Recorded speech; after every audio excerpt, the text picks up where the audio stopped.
चलिए,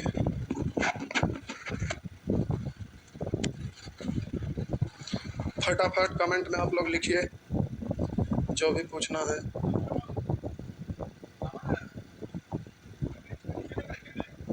बोले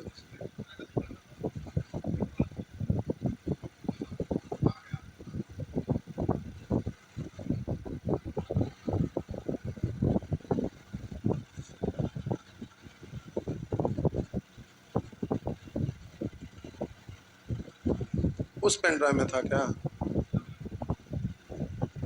ओह अच्छा, इसमें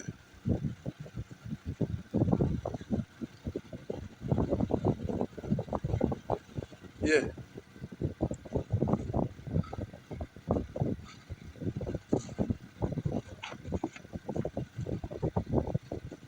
आइए,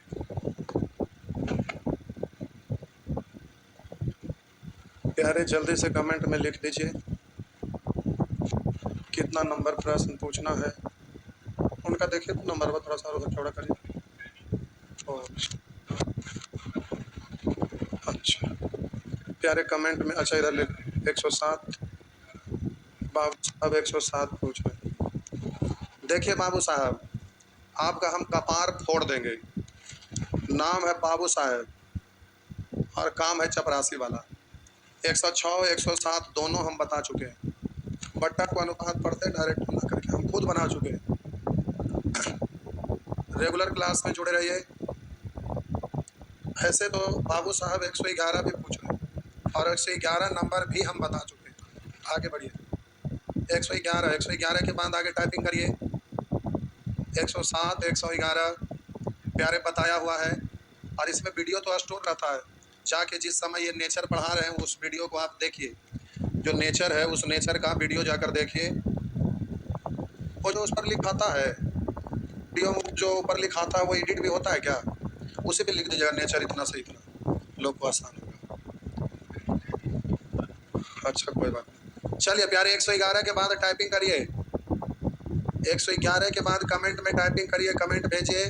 107 111 बाबू साहब पूछ रहे हैं जो बताया हुआ है। जल्दी से अगला प्रश्न का भी कोई कमेंट नहीं कर रहे हैं, जल्दी से करिए, हम आपका कमेंट का इंतजार कर रहे हैं।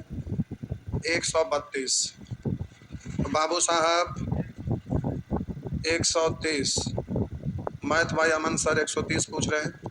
नीतीश राणा 134 पूछ रहे हैं और बाबू साहब 132 पूछ रहे हैं। नाम तो बड़ा बढ़िया रखे हैं बाबू साहब।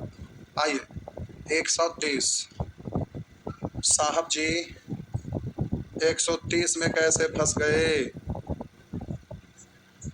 आइए देखिए, ये ज़्यादा छोटा हो जा रहा है, ऐसा करते हैं उधर लिख देते हैं।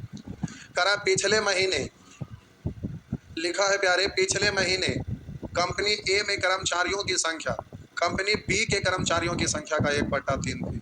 करा पिछले महीने कंपनी ए में कर्मचारियों की संख्या कंपनी बी के कर्मचारियों की संख्या का 1/3।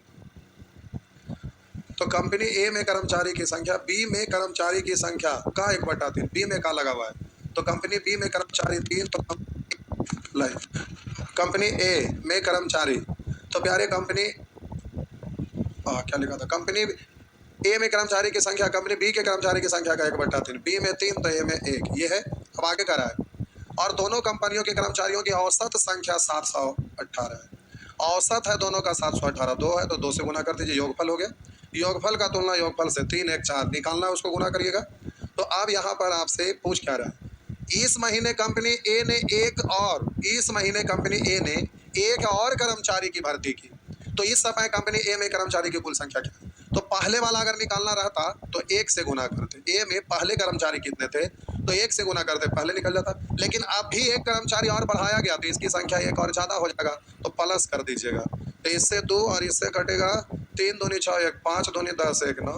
अब 359 गुने 1 359 प्लस 1 यानी 360, तो प्यारे हो गया 360। बस इतना छोटा चीज को पूछिएगा। आगे जल्दी से 130 के बाद 130 के बाद बाबू साहब का 132 है। ये भी बता चुके हैं शायद, लेकिन हमें कंफर्म नहीं है इसलिए बता दे रहे हैं। पहली 3 संख्या का औसत, करा पहली 3 संख्याओं का औसत चौथी संख्या का तिगुना है, हमारे ख्याल से बता चुके हैं। चौथी संख्या से तिगुनी है अगर 1 तो इससे 3 गुना 3, लेकिन ये औसत है, हम इसको योगफल में बदलना चाह रहे हैं। तो 3 संख्या का औसत 3 है तो योगफल तो 3 से गुना। फिर से पहली 3 संख्याओं का औसत चौथी संख्या से तिगुना 1 तो 3 गुना 3। अब हम बोले कि इस योग को औसत को योगफल में बदलना चाह रहे हैं तो संख्याओं की संख्या से गुना। अब बात रहा कि आप कहेंगे सर इसमें गुना तो इसमें क्यों नहीं, ये कंसेप्ट हम उधर समझा चुके हैं, इसलिए लंबा चौड़ा भाषण देने से कोई फायदा नहीं है। यदि सभी चारों संख्या का औसत 5 है, सभी चारों का औसत 5, तो 4 से गुना कर देंगे, योगफल हो गया। अब 3 को तो जुड़ा हुआ है, उसको भी जोड़ दीजिए, 9 1 10। अब आपसे कह रहा है चौथी संख्या क्या है, तो 1 से, तो 20 कटेगा 10 से, 2 बार 2 इकाएं 2, तो आपका आंसर हो गया प्यारे 2। आइए बाबू साहब फिर 135 पूछ रहे हैं, लेकिन उनसे पहले नीतीश राणा 134 पूछ रहे हैं। आइए बाबू देखिए 134, सब पढ़े वाला लड़का है, एक एक करके सब लिख ले। 134 ये सब एकदम गड़बड़ है। करा एक विद्यार्थी ने जितने प्रश्न सही किए उससे 3 गुना गलत। करा जितने प्रश्न सही किए उससे 3 गुना, यानी सही वाला से 3 गुना गलत। एक तो 3x स्क्वायर तो 3x स्क्वायर समझा चुके थे, एक मान के आप गुना गुनी वाला प्रश्न में लिखेंगे, क्योंकि गुना गुनी रहता है 3 गुनी, तो बट्टा में कुछ नहीं यानी 1, तो जिसमें का ऐसे लग जाता है 1 मान के डायरेक्ट सिखाए थे। सही है 1 तो गलत 3। करा एक विद्यार्थी ने जितने प्रश्न सही किए उससे 3 गुने गलत। यदि उसने कुल 76 प्रश्न हल किए, उसने कुल 76 प्रश्न हल किए, यहाँ पर सही गलत मिला के टोटल 4 निकालना है, उसने कितने प्रश्न सही हल किए। सही वाला तो जल्दी से अब बोलिएगा 19 × 76 आंसर हो गया 19। 34 के बाद देखिए, 34 के बाद बाबू साहब पूछे हैं 35। आइए बाबू साहब देखिए, करा 2 संख्याओं का योग, करा अंतर से 4 गुना है, अंतर से 4 गुना है, एक तो ये 4, करा एक संख्या 20 है तो दूसरी संख्या, तो आप बात रहा कि एक संख्या 4 है तो दूसरी संख्या, तो यहाँ बड़ी संख्या है कि छोटी संख्या ये तो मालूम ही नहीं है, इसलिए दोनों मान के आपको हल करना पड़ेगा। जो आंसर प्रश्न में देगा वो दीजिएगा। मान लेते हैं बड़ी संख्या, तो दोनों को जोड़कर 2 से भाग, 4 1 5 में 2 से भाग देंगे तो 5/2। अब आपसे दूसरी यानी छोटी संख्या तो घटा के 2 से भाग तो 3/2। अगर कहते हैं तो घटा के 2 से भाग यानी 3/2। बड़ी संख्या तो 5/2। लेकिन अब आंसर में क्या दे रहे हैं, बड़ी छोटी तो कुछ लिखा है ही नहीं, तो बोलिएगा ये उलट के ऊपर जाएगा, सॉरी मूल बट्टा के नीचे बट्टा उलट के ऊपर जाएगा, तो इससे ये कट जाएगा। अब 5 से 20 4 बार, 4 3 12, ऑप्शन में 12, लेकिन ये भी है क्या, 2 उलट के ऊपर जाएगा, और ये तो 20 5 100/3 कट नहीं रहा, यानी ये नहीं है आपका, ये है। तो कभी कभी प्रश्न में आपको ऐसा डाटा दे देता है जिसमें कंफ्यूजन में आ जाते हैं। तो प्यारे दोनों तरह से यहाँ हमें सोचना पड़ा। क्यों दोनों तरह से सोचना पड़ा, इसलिए दोनों तरह से हमें सोचना पड़ा क्योंकि यहाँ योग अंतर दिया हुआ, तो बड़ा वाला निकालना तो जोड़ के 2 से भाग, छोटा वाला तो घटा के 2 से भाग, और यहाँ लिखा है एक संख्या और दूसरी संख्या, तो एक संख्या दूसरी संख्या का योगफल है, एक संख्या दूसरी संख्या का अंतर। तो अब एक संख्या का मतलब बड़ा वाला के छोटा वाला, ये तो क्लियर नहीं था, इसलिए हमें सोचना तो पड़ेगा दोनों तरह से। अगर ऐसे ना आता तो वैसे आता, लेकिन आंसर तो किसी न किसी एक से आता, लेकिन अगर वही दोनों रहता तो फंस जाते, लेकिन दोनों रहता नहीं क्योंकि सेंटेंस ही उस तरह से लिखा हुआ है। तो आपका आंसर हो जाएगा 12, यानी आंसर ए। इस तरह से प्यारे आपका कंफ्यूजन वाला भाषा लिखा रहता है। आइए 135 के बाद देखिए, 135 के बाद सोनू कुमार 143 पूछ रहे हैं, लेकिन उससे पहले 137 हैं। अभिषेक आनंद 137 पूछ रहे हैं। आइए बाबू 137, ये सब पूछने वाला नहीं है बउआ, लेकिन कोई बात नहीं। एक लड़के को कागज पर 7 रेखाएं खींचनी है, प्रत्येक रेखा पहली रेखा से दोगुनी है। पहली रेखा मान लेते हैं 1, तो अगली रेखा इससे दोगुनी यानी 2, फिर अगली रेखा इससे दोगुनी 4, फिर अगली रेखा इससे दोगुनी यानी 8, फिर अगली रेखा इससे दोगुनी तो 16, फिर इससे अगली रेखा दोगुनी, तो ये आपका हो गया 32। इस तरह से 7 रेखा होना चाहिए, फिर इससे दोगुनी तो 64। ऐसे करते चल मच जाइएगा, गिन के देखिए तो 7 रेखा हुआ, तो 1 2 3 4 5 6 7। अब कह रहा है यदि प्रथम रेखा 2 सेंटीमीटर है तो प्रथम रेखा का तुलना प्रथम रेखा से। पूछ रहा है 7वीं रेखा की लंबाई कितनी है, तो 64 से, तो 64 दूनी 128। अब बात रहा कि यही वाला प्रश्न अगर एग्जाम में रहेगा तो रेशियो मत लिखिएगा, आप डायरेक्ट इससे करेंगे। पूछिए कैसे, तो देखिए प्रथम रेखा की लंबाई 2 सेंटीमीटर है, तो अगला इससे दोगुना 4, अगला इससे दोगुना 8, अगला इससे दोगुना 16, अगला इससे दोगुना 32, अगला इससे दोगुना 64, अगला इससे दोगुना 128। तो देखिए 7वां रेखा हो गया, 1 2 3 4 5 6 7, तो ये हो गया। लेकिन प्यारे बात यहाँ पर यह है कि इससे डायरेक्ट हो गया तब जब निश्चित राशि प्रथम रेखा की लंबाई 2 सेंटीमीटर, जो बहुत छोटा डिजिट है, इसलिए इसको दुगना दुगना दुगना दुगना करते करते आप वहां तक पहुंच गए। लेकिन अगर आप एग्जामिनेशन हॉल में रहेंगे और प्रथम रेखा की लंबाई 2 सेंटीमीटर की जगह पर आप लिख देता 137 सेंटीमीटर है, लिख देता कि 172 सेंटीमीटर है, लिख देता सीधे 108 सेंटीमीटर है, तो जब डिजिट बड़ा रहेगा तो हर बार दुगना दुगना करते करते इतना बड़ा डिजिट हो जाएगा कि गुना करते करते आप थक जाते, परेशान हो जाते। तो जब कभी भी ऐसा प्रश्न रहे और निश्चित राशि छोटा रहे तो दुगना दुगना करके पहुंच जाइएगा सातवां रेखा की लंबाई पता करने के लिए। लेकिन जब ये निश्चित राशि बड़ा रहे तो रेशियो लिखना आसान है, क्योंकि एक ले लेंगे और उससे दुगना दुगना करके पहुंच गए। अब जो दिया हुआ है उसका तुलना उससे निकालना, उसको गुना कर लीजिएगा। बात समझ गए? तो ये निर्भर करता है कि प्रश्न में डिजिट कैसा है। तो 137 के बाद 137 के बाद अभिषेक आनंद लिखते हैं 142, मैथ भाई अमन सर लिखते हैं 143 और एक बाबू फिर मैथ भाई अमन सर फिर लिखे हैं 141। अच्छा गलती से टाइप हो गया था, कोई बात नहीं बउआ, ठीक है सब ठीक हो जाएगा। आइए मिस्टेक हो गया, कोई बात नहीं। 137 के बाद अगला प्रश्न, 137 के बाद अभिषेक आनंद लिखते हैं 142। आइए देखिए बाबू 142 नंबर 142, ये कन्फ्यूजन वाला डाटा ही है, लेकिन एग्जाम का पूछा हुआ है। और रेलवे में कुछ क्वेश्चन जो लिखा रहता है वो रेलवे का क्वेश्चन कुछ ऐसा रहेगा ना जो भाषा उलूर जुलूर टाइप का लिखा रहता है। आइए देखते हैं। करा 1 सेंटीमीटर कम, 1 सेंटीमीटर कम के मीटर स्टिक से मापे गए कपड़े की लंबाई 100 मीटर है। करा 1 सेंटीमीटर कम के मीटर स्टिक से मापे गए कपड़े की लंबाई 100 मीटर है। करा 1 सेंटीमीटर कम मीटर स्टिक से नापे गए कपड़े की लंबाई 100 मीटर है। माना कि मीटर स्टिक की माप सही है, तो कपड़े की वास्तविक लंबाई कितनी होगी? तो जरा ध्यान दीजिएगा। अब हम बोले कि 1 सेंटीमीटर कम के मीटर स्टिक, वो मीटर स्टिक जो है ना वो 1 मीटर का है। मीटर स्टिक 1 मीटर का है, तो 1 मीटर का मतलब होता है 100 सेंटीमीटर। 1 मीटर का मतलब 100 सेंटीमीटर। लेकिन वो जो मीटर स्टिक है वो सही माप अगर 1 मीटर होता है तो उसको आप पढ़ते हैं 100 सेंटीमीटर। लेकिन गलत माप है ना, वो कितना गलत है? तो 1 सेंटीमीटर कम के मीटर स्टिक से मापे गए कपड़े की लंबाई दिया हुआ है 100 मीटर, यानी गड़बड़ वाला से मापा है तब 100 मीटर आया है। तो हम बोले कि 1 सेंटीमीटर कम है, यानी गलत वाला जो मीटर है उसका माप यहाँ पर प्यारे 99 सेंटीमीटर है। तो रेशियो यहाँ पर लिख सकते हैं गलत और सही। गलत और सही वाला मीटर का रेशियो लिखेंगे तो गलत वाला 99 सेंटीमीटर है तो सही वाला 100 सेंटीमीटर है। अब करा 1 सेंटीमीटर कम के मीटर स्टिक से मापे गए कपड़े की लंबाई 100 मीटर है। मीटर को अगर सेंटीमीटर में बदलिएगा, क्योंकि आंसर सेंटीमीटर में पूछ रहा है सेंटीमीटर में, तो सेंटीमीटर में बदलने के लिए मीटर को सेंटीमीटर में बदलिएगा तो 100 से। आप बोले कि यहाँ कपड़े की लंबाई जो आपका दिया हुआ है प्यारे गलत माप है, कपड़े की वास्तविक लंबाई सेंटीमीटर में कितना है, तो गलत वाला का तुलना गलत वाला से, वास्तविक लंबाई तो 100 से। तो अब यहाँ पर ये कैसे गड़बड़ हो गया? लगभग तो पूछ नहीं रहा है। 1 सेंटीमीटर कम, गलत वाला तो 99 है। 1 सेंटीमीटर कम के मीटर स्टिक से मापे गए कपड़े की लंबाई 100 मीटर है। तो सही वाला मीटर की लंबाई 100 सेंटीमीटर और गलत वाला 1 सेंटीमीटर कम है, तो ये 99 सेंटीमीटर है। तो गलत वाला 99 और सही वाला 100। और वहां पर कह रहा है 1 सेंटीमीटर कम के मीटर स्टिक से नापे गए कपड़े की लंबाई 100 मीटर है। तो ये आपका गलत माप है 100 मीटर। तो गलत माप का तुलना मीटर है सेंटीमीटर में बदलेंगे 100 से। गलत माप का तुलना गलत माप से। सही माप निकालना कपड़े की वास्तविक लंबाई, तो सही माप तो 100 से। लेकिन ऑप्शन क्यों गलत हो गया प्यारे? ये आपका ऑप्शन गलत है। गलत इसलिए है कि फिर से आप एक बार देख लीजिए, हम चेक करके दिखा देते हैं। करा 1 सेंटीमीटर कम के मीटर स्टिक, ये मीटर स्टिक है, कपड़ा खरीदते हैं तो इस तरह का एक चौड़ा सा मीटर स्टिक होता है ऐसे। अब इस पे ऐसे लाइन खींचा रहा था 10 centimetre, 20 centimetre, 30 centimetre, 40 centimetre, 50 centimetre, 60 centimetre, 60 centimetre, 70 centimetre, 80 centimetre, 90 centimetre, 100 centimetre. तो इस तरह से 10, 20, 30, 40, 50, 60, 70, 80, 90, 100। लेकिन ये मीटर स्टिक ही गलत था। कितना गलत था? 1 सेंटीमीटर कम था। तो जो सही माप वाला है मीटर स्टिक जो ये है, गलत वाला और ये सही वाला।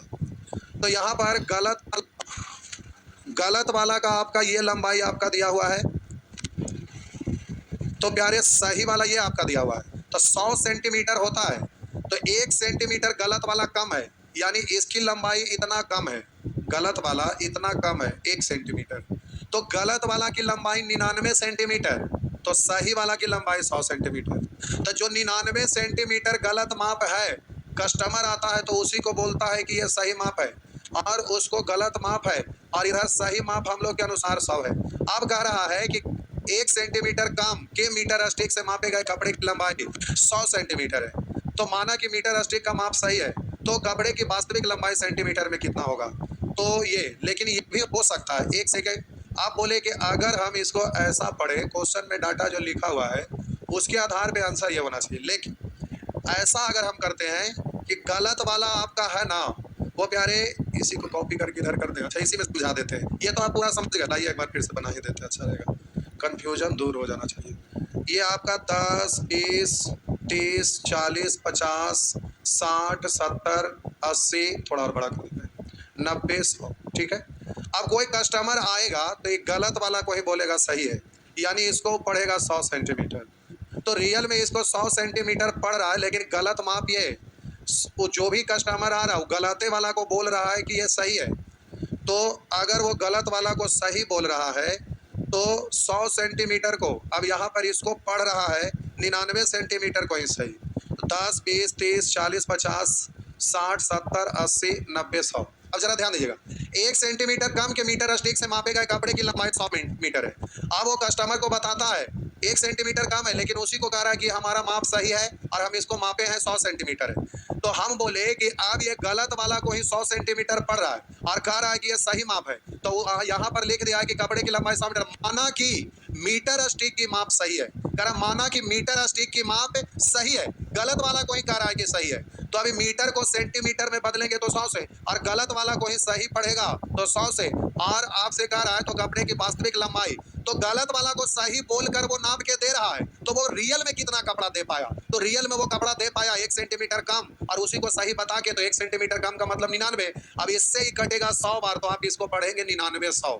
लेकिन प्यारे ये तो आप इसके अनुसार जबरदस्ती ला दिए, लेकिन जो ऊपर में भाषा लिखा है, ये वाला सेंटेंस अगर पूरा स्पष्ट नहीं लिखता, देखिए क्या लिखा है, 1 सेंटीमीटर कम के मीटर स्टिक से मापे गए कपड़े की लंबाई 100 सेंटीमीटर है, तो यहाँ अगर ये शब्द ना लिखा रहता, केवल 1 सेंटीमीटर कम माप वाला लंबाई सीधा रहता, तो ये सही था, लेकिन यहाँ क्लियर कर दिया कि 1 सेंटीमीटर कम के मीटर स्टिक से मापे गए कपड़े की लंबाई 100 मीटर है, तो उस स्थिति में गलत माप को ही 100 पढ़ा जा रहा था, तो आप यहाँ पर ये आपका इस भाषा के अनुसार सही है, लेकिन इस लाइन में यहाँ पर लिखा है तो ये लाइन आपका सही है, ये प्रश्न में गलत दिया हुआ है, ये लाइन को अगर आप सही मानते थे तो उसके अनुसार ये मीटर स्टिक आपका सही है, कैसे, तो कह रहा माना कि मीटर स्टिक की माप सही है, यानी जो माप के दे रहा है उसको कह रहा है कि ये सही है, तो गलत वाला को ही सही साबित कर दिया और उसके अनुसार माप के दे दिया, तो 100 मीटर है, सेंटीमीटर में बदलेंगे तो 100 से गुना करिएगा, तो गलत वाला को सही कहिएगा तो इसके अनुसार 100, और निकालना है गलत माप, तो रियल में 1 सेंटीमीटर कम दिया, तो किसी व्यक्ति के पास कपड़ा गया कितना,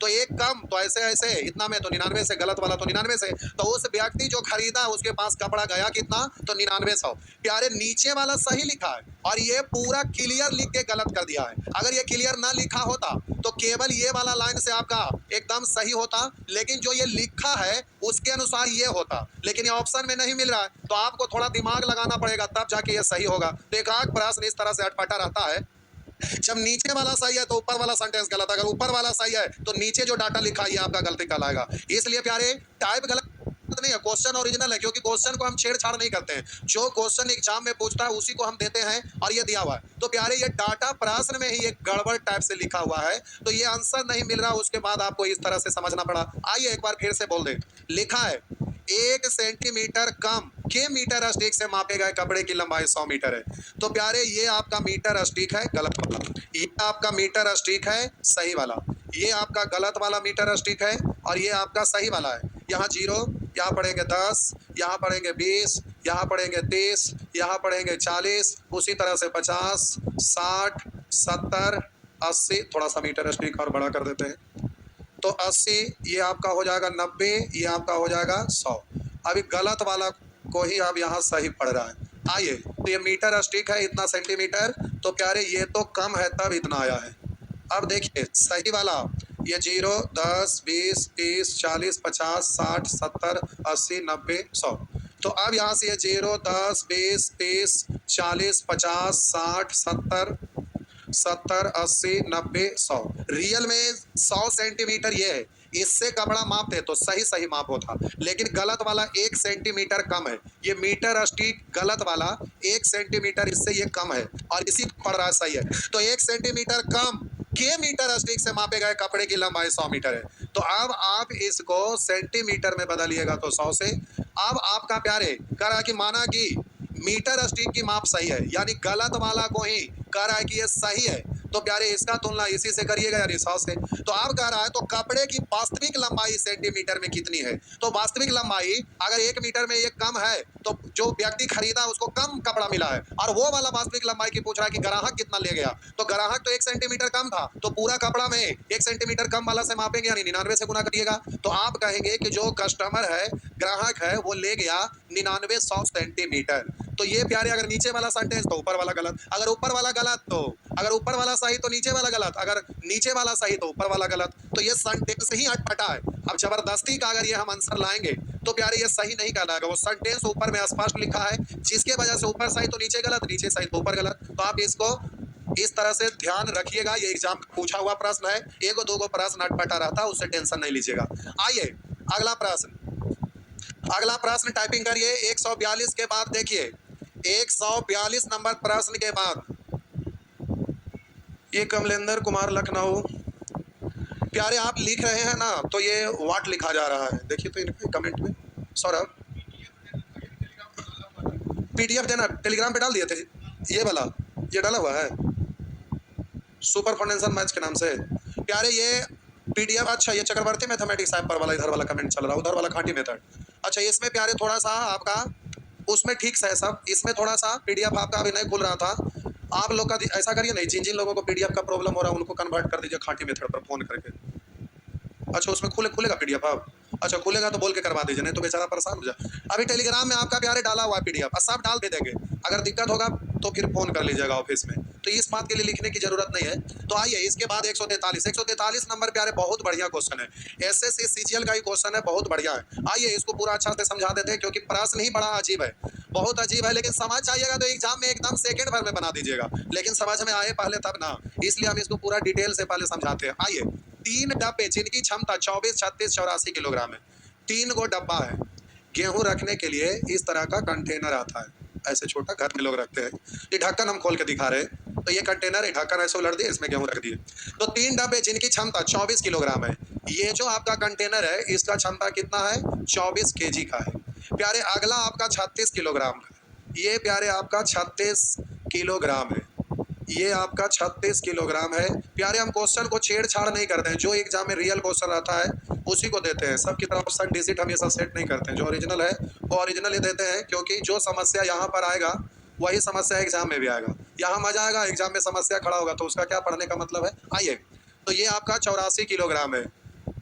आप बोलिए 3 गो यहाँ पर डब्बा है, 3 डब्बे जिनकी क्षमता 24, 36, 84 किलोग्राम है, को 3 तरह की गेहूं क्रमशः ए, बी तथा सी से पूरा भरा हुआ है। इसमें ए प्रकार की गेहूं है, इसमें बी प्रकार की गेहूं और इसमें सी प्रकार की गेहूं। गेहूं तो ए प्रकार, बी प्रकार, सी प्रकार आप नहीं सुने होंगे, लेकिन ईंट जो होता है, ईंटा जो दीवार लगता है उसमें जो ईंटा यूज होता है उसके बारे में तो आप जानते होंगे, 1 नंबर ईंटा, 2 नंबर ईंटा, 3 नंबर ईंटा, तो उसको तो बोलते हैं 1 नंबर, 2 नंबर, 3 नंबर। गेहूं कब से 1 नंबर, 2 नंबर, 3 में आ गया? चलिए मान लेते हैं कि खूब अच्छा गेहूं है, कोई खराब है कोई, या तो अभी मार्केट में जो गेहूं आया हुआ है ना, गांव में उपजता है, जिसका कलर आप देखते होंगे तो प्यारी इस तरह का ब्राउन कलर का रहता है। लेकिन अभी जो एक गेहूं चला हुआ है ना, एक गेहूं चला हुआ है, जैसे धोनी के पास कड़कनाथ मुर्गा है, उसी को खाते हैं कड़कनाथ मुर्गा, तो उसी तरह से ये गेहूं का कलर, मुर्गा का कलर अलग है, उसी तरह से ये गेहूं का कलर अलग है, देखने से ना एकदम काला टाइप का ऐसा लगेगा। ये गेहूं का छिलका जो गांव घर में उपजता है उससे भिन्न गेहूं है, अलग प्रकार का, इसका कलर प्यारे अलग है। चलिए ये गेहूं है, इसमें इन कई जगह जलेबी है, बस जल्दी जल्दी हम बना दे रहे हैं फिगर, ये आपका गेहूं रखा हुआ है। और एक तीसरा प्रकार का गेहूं है जो अभी अच्छा से सूखा भी नहीं है, इसलिए इसका कलर थोड़ा सा हल्का है, हल्का ग्रीन जैसा है, तो प्यारे ये आपका गेहूं है। चलिए ये गेहूं हो गया, ये गेहूं है, हो गया 3 प्रकार का। 3 डब्बे जिनकी क्षमता 24 किलोग्राम, 36 किलोग्राम, 84 किलोग्राम है, को 3 तरह के गेहूं ए, बी तथा सी से पूरा भरा गया। तीनों डिब्बे खाली कर दिया जाता है तथा तीनों प्रकार के गेहूं को अच्छे से मिलाने के बाद मिश्रण को फिर से तीनों डब्बा में भरा जाता है। पहले इसको तीनों को नीचे मिला दिया, पहले इसको तीनों प्रकार के गेहूं को नीचे रख के ढेरी करके इसको मिला दिया, 3 प्रकार का गेहूं, पहला प्रकार, दूसरा प्रकार, ये तीनों प्रकार का गेहूं को नीचे जमीन पे रख के मिला दिया, ये तीनों प्रकार का गेहूं को मिला दिया। चलिए तीनों प्रकार के गेहूं मिक्स हो गया, तो आप यहाँ जो ढेरी बना तीनों को मिला के, तो इसको भी वहाँ उछल दिए, इसको भी वहाँ और इसको भी यहाँ, तो टोटल जो होगा इन सबको जोड़ने के बाद आएगा टोटल ये। अब यहाँ पर ये मिक्स कर दिए, तो मिक्स करके अब क्या है, तीनों प्रकार के गेहूं को अच्छे से मिलाने के बाद मिश्रण को फिर से तीनों डब्बा में भरा जाता है। अब इसको उठा के ले गया और इसमें डाल दिया, इसको उठा के ले गया और इसमें भर दिया, फिर इसमें भी भर दिया और फिर इसमें भी भर दिया। तो अब तीनों मिश्रण को इसमें डाल दिया। तो जब इसमें डालेगा तो प्यारे अब इसमें भी तो अब मिक्स होकर दिखेगा आपको। अब ये सभी में आपको मिक्स होकर ही आपको दिखेगा, ऐसा ही गेहूं दिखेगा। तो प्यारे अब इसमें भी मिक्स हो गया और इसमें भी मिक्स हो गया, तीनों में मिक्स हो गया। तो आप इसमें जो डाला तो पहला प्रकार का गेहूं 24 केजी था, पहला प्रकार का गेहूं 24 केजी, या दूसरा प्रकार का 36 केजी, या तीसरा प्रकार का 84 केजी। आई तीनों को यहाँ रख के फिर इसमें डाल। तो जब इस मिश्रण को इसमें डाल काय केजी डलाएगा, तो 24 केजी क्षमता 24 केजी डलाएगा, इसमें 36 केजी का क्षमता है तो 36 केजी डलाएगा, और इसमें 84 केजी का क्षमता है तो 84 केजी डलाएगा। अब प्यारे इसमें जो डाले हैं वो तीनों प्रकार का गेहूं तो किस रेशियो में आएगा, तो आप जब मिश्रण करेंगे तो मिश्रण में भी तीनों का रेशियो वही आएगा। ऐसे दूध पानी वाला आगे प्रश्न सीखेंगे तो उसमें हम सिखाते हैं कि अगर किसी मिश्रण में से कुछ मात्रा निकाल देंगे तो मात्रा घट जाता है लेकिन अनुपात में कोई परिवर्तन ना होता है। तो ये वाला उठा के इसमें डालिए, ये उठा के इसमें डालिए, ये उठा के इसमें डालिए, तो भी तीनों में मिश्रण की मात्रा वही रहेगा। तो इसको काटेंगे तो 12 दूनी 12 तिया और 12 सत। अगर किन्हीं को कंफ्यूजन होगा तो दूध पानी वाला प्रश्न आगे कंडीशन जब सिखाएंगे तो उसमें एक छोटा सा स्टोरी सुनाते हैं और उस स्टोरी के द्वारा कंसेप्ट क्लियर हो जाता है। तो फिर प्यारे अभी फिलहाल अगर किसी मिश्रण में से कुछ मिश्रण निकालते हैं तो मात्रा घट जाता है लेकिन दूध पानी का अनुपात नहीं बदलता है। जैसे हम बोले कि कोई दूध पानी का मिश्रण 20 लीटर है जिसमें दूध पानी का अनुपात 2 अनुपात अगर मान लेते हैं कहीं दूध है पानी, अब इसमें से हम 5 लीटर निकाल के बाहर कर दिए तब इसमें 15 लीटर बचा, तो इसमें भी दूध पानी का रेशियो वही होगा, जो बाहर किए उसमें भी रेशियो वही होगा, रेशियो नहीं बदलता है। उसी तरह से तीनों का क्षमता है 2, 3, 7 के अनुपात में। तो अब इसमें डालिएगा तो इसमें जो गेहूं है पहला प्रकार वाला 2 के अनुपात में होगा, दूसरा प्रकार वाला 3 के अनुपात में और तीसरा प्रकार वाला 7 के अनुपात में होगा। और इस बर्तन में भी पहला प्रकार वाला 2 के अनुपात में, दूसरा प्रकार वाला 3 के अनुपात में, तीसरा प्रकार वाला 7 के अनुपात में। इसमें भी पहला प्रकार वाला 2 के अनुपात में, दूसरा प्रकार वाला 3 के अनुपात में, तीसरा प्रकार वाला 7 के अनुपात में। अब करा तीसरे डिब्बे में ए प्रकार के गेहूं की मात्रा क्या होगा, तो तीसरे डब्बा में टोटल क्षमता है कितना 84, तो टोटल का तुलना टोटल से, तो तीनों मिक्स हो गया 7, 3, 10, 2, 12। आपसे पूछ रहा है ए प्रकार का गेहूं, तो ए प्रकार वाला रेशियो यानी 2 से 12 7 84, तो 7 दूनी 14, तो आपका आंसर हो गया 14, यानी आंसर है सी। प्यारे आंसर है सी। इस तरह से आंसर निकल जाएगा। अब प्यारे आपको इतना करना नहीं है, समझाने के लिए ये ठीक था। अब एग्जामिनेशन हॉल में रहिएगा तो कैसे करिएगा, 3 डब्बा जिनकी क्षमता 24, 36 तथा 84 किलोग्राम है, तो तीनों का रेशियो लिखेंगे तो 12 दूनी 12 दिया और 12 7, तीनों का रेशियो निकल गया। अब कह रहा है 3 तरह की गेहूं ए, बी तथा सी से पूरा भरा गया, तीनों डब्बे को खाली कर दिया जाता है। तीनों प्रकार के गेहूं को अच्छे से मिलाने के बाद मिश्रण को फिर से तीनों डब्बा में भर दिया, तो पहला डब्बा में भी तीनों प्रकार का गेहूं में रेशियो होगा 2, 3, 7, दूसरा प्रकार का भी डब्बा में वो तीनों प्रकार का गेहूं का रेशियो होगा 2, 3, 7, और तीसरे प्रकार का डब्बा में भी तीनों गेहूं का रेशियो होगा 2, 3, 7। अब कह रहा है तीसरे डब्बे में ए प्रकार की गेहूं की मात्रा किलोग्राम में क्या है, तब बोलिए तीसरे डब्बे में, तीसरा डब्बा का क्षमता है 84 किलोग्राम तक तीसरे डब्बा से, तो आपसे प्रश्न में कह रहा है तीसरे डब्बे में ए प्रकार के गेहूं की मात्रा, तो प्यारे यहाँ पर 3 डब्बा था जिसमें पहला 24, दूसरा 36, तीसरा 84, 3 तरह का गेहूं एबीसी मिलाया, तीनों डब्बे के खाली कर दिया गया, तीनों प्रकार के गेहूं को अच्छे से मिला दिया, तो तीनों बर्तन में रेशियो तो यही आ गया। लेकिन अब आपसे कह रहा है कि मिलाने के बाद मिश्रण को फिर से तीनों डब्बा में भरा, तो तीसरे डब्बे में, तीसरा डब्बा का क्षमता था 84 किलोग्राम, तो तीसरे डब्बे में ए प्रकार की गेहूं की मात्रा कितनी है, तो टोटल का तुलना टोटल से 7, 3, 10, 10, 2, 12, और ए प्रकार का गेहूं, तो ए प्रकार का रेशियो से 12 7 है तो 7 दूनी 14। अब हमारे ख्याल से ये बन जाएगा, कोई दिक्कत नहीं है। आगे बढ़ते हैं प्यारे, आपसे ये बनेगा खतरनाक क्वेश्चन था ही। आइए इसके बाद आगे बढ़िए, लिखते हैं सोनू कुमार 144 नंबर। बाबू 144 बहुत आसान है, 144 कैसे फंस गए। आइए, सब भारी भारी क्वेश्चन ही है इसीलिए फंस रहे, कोई बात नहीं है आसान, लेकिन क्वेश्चन बड़ा है, थोड़ा भारी है, कोई बात नहीं। तो उनकी मांग इतना ही है, ये लाइन नीचे आ गया है, कोई बात नहीं। अब क्वेश्चन छोटा करेंगे तो फिर आपको शायद दिख पाए। अच्छा ठीक, दिख जाएगा एकदम, छोटा छोटा थोड़ा कष्ट करके देख लीजिए। आइए समझिएगा, किसी देश में गेहूं का जितना भी उत्पादन होता है उसका 4% गेहूं चूहा खा जाता है। प्यारे आप लोग स्टूडेंट हैं तो पता नहीं होगा, चूहा मारने वाला को शायद आप देखे होंगे कि नहीं, गांव घर से अगर होंगे तो प्यारे, गांव घर से अगर होंगे तो चूहा मारने वाला को देखे होंगे।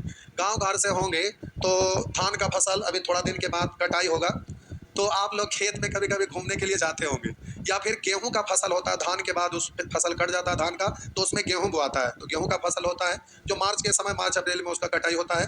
तो आपको हम ये बात बताते हैं, जब आप खेत में अगर कभी गए होंगे ना, मान लेते हैं कि ये खेत है, अब ये खेत में अगर गए होंगे तो महसूस किए होंगे, कभी चूहा मारने वाला को अगर देख, तो होता क्या है ना कि चूहा यहाँ पर एक छोटा सा छेद करेगा, चूहा एक छोटा सा यहाँ पे छेद करेगा, तो मिट्टी जब छेद करेगा तो मिट्टी बाहर आएगा ही, तो बाहर में इस तरह से मिट्टी जमा हो जाता है, मिट्टी को मिट्टी का कलर ही देते हैं, ये सारा मिट्टी बाहर में ढेर सारा जमा हो जाता है। तो जब गेहूं का फसल काटने लगता है तो गेहूं खेत में पूरा ऊपर से उसको काट दिया था, काट के हटा लिए, तो अब ये मिट्टी जो छेद बनाया, तो छेद अंदर होल हुआ तो मिट्टी तो बाहर निकला, तो बाहर मिट्टी जो है चूहा कहीं दूसरे जगह वो कहीं कुछ बस सामान में लेके फेंकने तो नहीं ना जाएगा, वो बिल से निकालता है पे छोड़ देता है। तब जब फसल कट गया तो चूहा मारने वाला जो आदमी होता है ना, कई एक तरह से चूहा मारता है, जिसमें एक तरीका ये भी होता है कि चूहा मारने वाला आदमी जो होता है वो कुत्ता साथ में लिए हुए रहेगा और उसका मुंडी पकड़ के कुत्ता को और इसके छेद के पास रखेगा, और कुत्ता बहुत सेंसिटिव होता है, तो आपको पता ही है, सिनेमा वगैरह में भी यूज होता है, उसका सूंघने का क्षमता ज्यादा रहता है। तो अब इसका मुंडी यहाँ पर रख के कुत्ता को जबरदस्ती सूंघवाएगा, अब कुत्ता अगर वहां पर बैठ गया तो समझ जाता है वो आदमी कि इसमें सच में चूहा भी है।